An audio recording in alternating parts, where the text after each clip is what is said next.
Perkenalkan, nama saya Rizky Athena. Saya dari kelas S6A.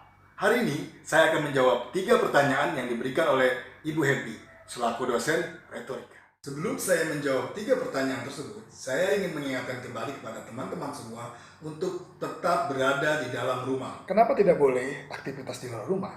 Karena penyebaran COVID-19 saat ini semakin hari semakin meningkat. Tiap harinya, pasien yang positif mengidap COVID-19 ini semakin hari semakin meningkat dan semakin banyak. Jadi, alangkah baiknya kita tetap di rumah. Kita jaga orang-orang terdekat kita jaga ibu bapak kita jaga adik-adik kita jaga orang-orang yang kita sayangi agar tidak terjangkit virus tersebut. Dengan cara, ya kita di rumah. Seperti saat ini, saya sekarang sedang mengerjakan tugas mata kuliah retorika. Ya di rumah, semua cara bisa kita lakukan kok. Yang penting dari hati. Oke?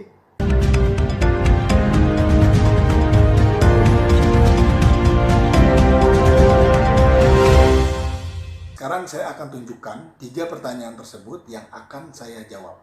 Oke, ini dia.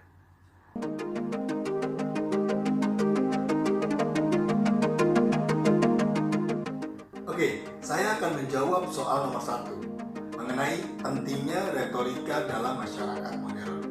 Oke, saya akan menjelaskan sedikit tentang masyarakat modern. Masyarakat modern adalah masyarakat yang mudah beradaptasi atau bisa menyesuaikan dengan baik pada saat perubahan zaman, baik di dalam teknologi, terus juga dalam pendidikan atau hal-hal apapun yang perubahan zamannya itu semakin baik. Nah, masyarakat ini mampu beradaptasi dengan baik.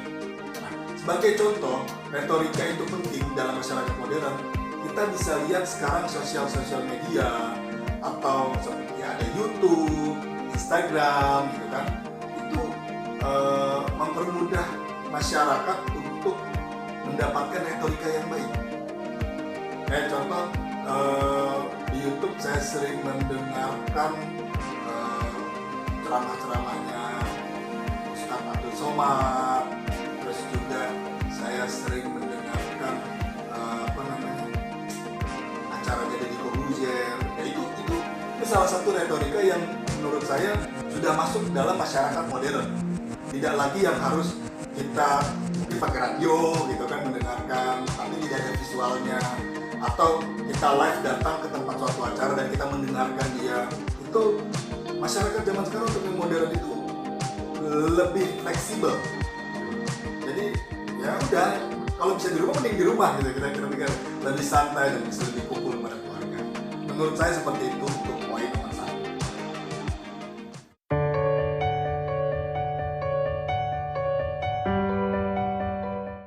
Baik, saya akan memasuki pertanyaan nomor 2, yaitu ceritakan salah satu tokoh yang Anda kagumi karena kemampuan retorikanya dan jelaskan.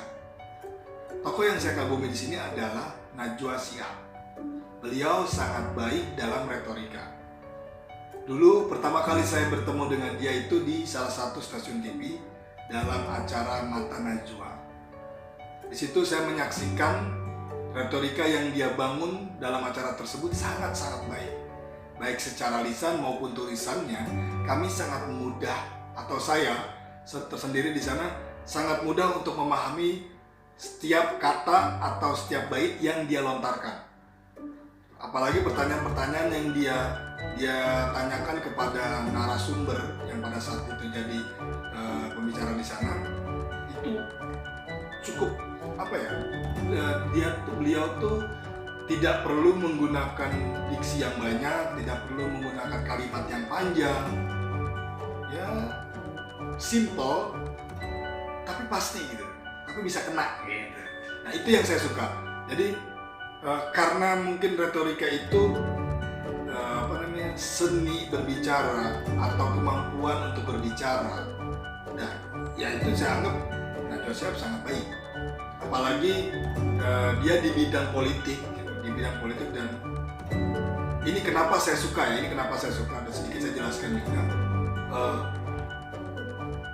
Sebelum dia membawakan sebuah acara atau membangun retorika yang baik, ada observasi tersendiri yang dia lakukan. Karena setiap bintang tamu yang datang ke acara Mata Nado yang saya tahu, mereka deg-degan. Gue akan ditanya, apa nih? Karena pertanyaannya itu menjebak. Pertanyaan-pertanyaan yang dibentuk oleh Najwa Shihab itu sangat-sangat berkaitan dengan pertanyaan yang lain nantinya. Jadi ya sangat baik sih. Saya sangat suka dengan Najwa Shihab. Itu aja sih. Selebihnya ya kalian bisa tonton aja gitu sekarang kalau nggak salah acaranya pindah di stasiun TV yang sebelah. Jadi itu untuk pertanyaan nomor 2.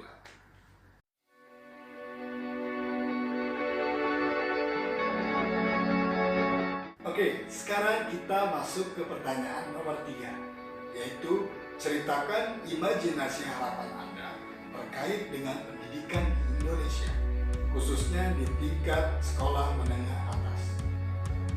Oke, kalau berbicara dengan imajinasi, saya pasti akan kepikiran tentang pengangguran. Lulus jadi pengangguran, lulus cari kerja, lulus mondar-mandir segala macam. Alhasil akan ada berita yang numpuk, pengangguran di Indonesia menjadi semakin banyak.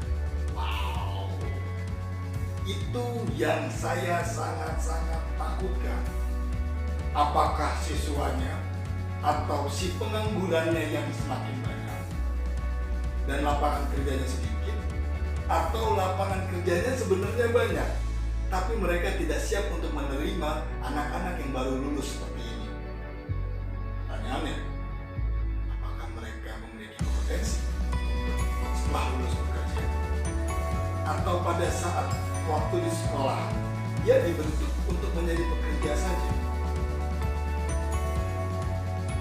Saya memiliki harapan ke depannya pemerintah bisa memberikan kurikulum yang sangat baik, bukan hanya mementingkan di tingkat akademisnya, tapi juga bisa meningkatkan di luar akademisnya.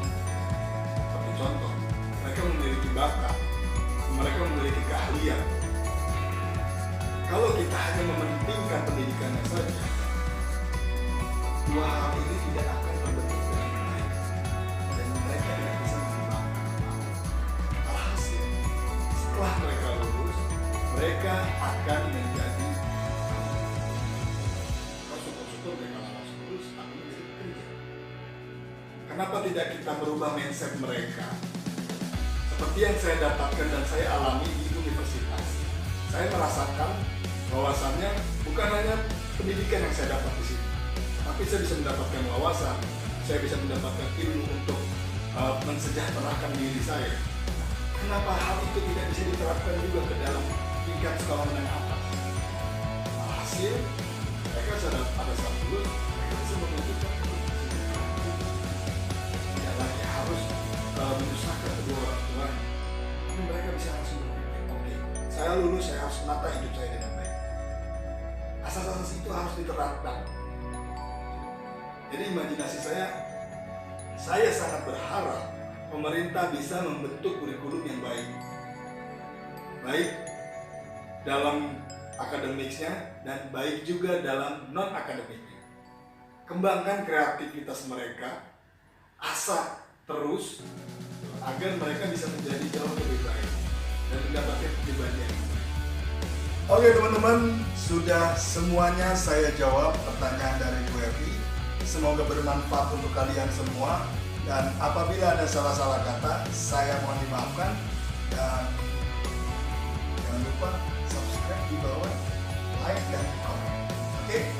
Bye. Sampai jumpa di video berikutnya.